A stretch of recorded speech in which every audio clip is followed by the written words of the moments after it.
All right, y'all. I'm back one more time. I didn't mean to leave y'all, but I told you I'm messing around with this for the first time, and I realized I wasn't streaming live, and I had the Wi-Fi connected, so that's gonna kill battery. So I don't have to do that. I can just record, then turn the Wi-Fi on, and do the upload. And I'm not gonna do any editing today, like I talked about earlier that I'm gonna get into that soon again,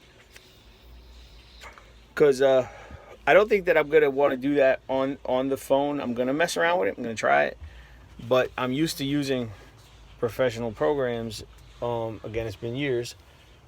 But I got Premiere, so I'd rather do it that way. And I have some real cameras too, so I'd really rather do it that way. So right now we're just doing the mobile thing because I haven't really done it much, and just want to see what it's like. Who knows? I might love it and stick with it. So many professionals do. It's crazy. I mean, it's not crazy. It's just me. I'm like, oh, I want to use a real camera. I want to use like a nice and I spend some money and this and that sometimes, and then like people make some ridiculously impressive stuff on their phones and pads and tablets and all that. Hey, it is what it is. So we're gonna leave the internet, the Wi-Fi behind, and we're gonna step out of the trailer here into the Love Rain homestead, the Love Rain habitat, y'all. Live, well, not live, from the sunny state of Florida. And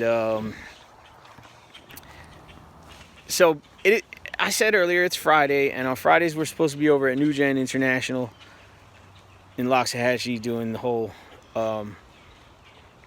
doing the zero waste and sustainability group. But last couple of weeks have been a little rough. We haven't been there. We've been trying to reach out to Kyle this week. I see he's busy, and I figure, you know what, one more week, even a couple weeks, is not going to hurt anybody. There's always the internet to reach out to even more people who would come in person, so it's not really a bad thing. We're gonna keep this moving forward. So I'm gonna walk around the homestead, the tiny habitat a little bit. I keep saying homestead because we've been going through some iterations of branding and stuff. Y'all, if y'all been following along with the blogs and whatnot, and I haven't. And the thing is, I haven't really shared much about Love Rain because we're still getting all that in order. All the Movement 19 stuff has been out. If you check all the social media, if you check the hot, like you see everything that Usman hooked up. Shout out to my man, US Man, for all the beautiful graphic design work. So the Love Rain, the logo is good to go. We're super happy with it. We got a couple iterations of it too that we haven't showed off, but we don't have all the graphics done yet. Like all the post cover pics, the banner's done. The banner is done on the Hive blog. And if you want to follow, it's hive.blog/@funschoolers, but the username is Love Rain. You're only going to see one post over there right now because, like I said, we got ready, launched, and then a couple weeks of just crazy stuff going on. So we will have another video to cover that, possibly today. We'll see how I feel when this is over. So anyway, welcome to the not live Friday Zero Waste and Sustainability group that is also not at New Gen International. Am I making y'all dizzy? It's not at New Gen International in Loxahatchee, Florida. Instead, it's here at the Love Rain habitat in Lake Worth, Florida. And we may be making some moves pretty soon, possibly to West Palm Beach, I believe. But we haven't gone and seen the property yet. But I saw pictures and it's beautiful. It's 5 acres. So if you're new here, it's 5 acres here too. But we're on like about, if I had to guesstimate, it's about 1 acre out of the 5. And as you can see, it's a very private piece of the land here. And as per how we prefer it, it's also very, very, very in its natural state along the edges here. When we first got here, of course, where I'm standing was crazy overgrowth. Like you wouldn't even put it this way. It was basically,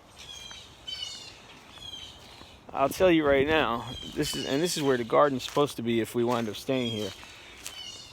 It was basically that,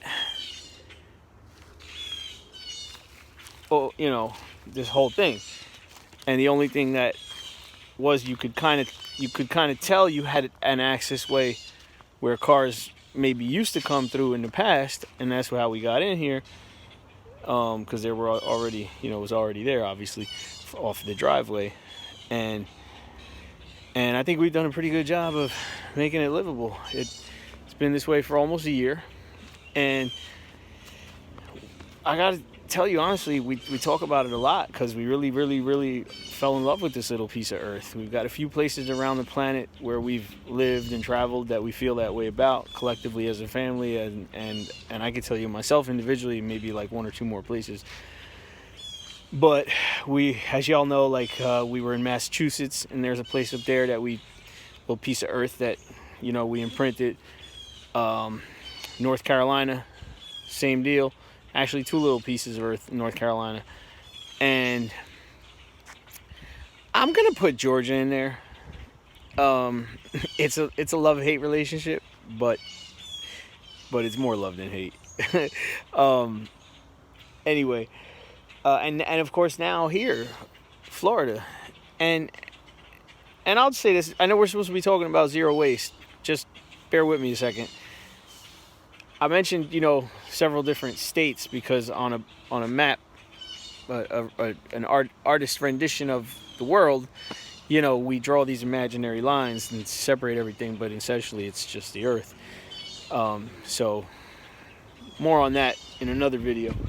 All right, so I keep saying zero waste and sustainability. I've been using these terms for a very long time. Well, I mean, I guess out of my almost 5 decades on Earth, probably like a decade now that I've really been passionate about this stuff. You know, several decades that I've been aware. You know, a couple decades that I've been like making efforts and learning, and you know, of course, it's hard because we now know in 2021 how many things that we either didn't know decades ago, somebody knew and didn't tell us, or somebody knew and was kept from us. And you know, it's a little bit of everything. So while we have to take, you know, responsibility at some point and realize when you get to the point where you finally feel like you're a grown-up and you're regarded as a grown-up, and you can look at other grown-ups and recognize, you know, like recognize real type of thing, because that's not just like when you turn 18 or 25 or 32 or 64. It just depends on the person, you know what I mean? And there's times where you can recognize it in yourself, where it snaps. You're like, oh shit, I'm a fucking grown-up right now. And there's times where you kind of question that too. You're like, did I just really do that? Am I a grown-up or what? And then there's times where other people recognize it, or you recognize it in them, and so on and so forth. So it's very nuanced. So that's why, like, talking about zero waste and sustainability has a lot to do with experience, worldviews, upbringing, education, awareness, exposure, right? And that's a many-faceted thing too, right? Because if we look at it, I love this word, socioeconomically, there are many, let's see, sectors of the population that are in some ways kept ignorant, and there's many different reasons why, and it's not necessarily, you know, we can say it's society, it's the government, it's the corporation.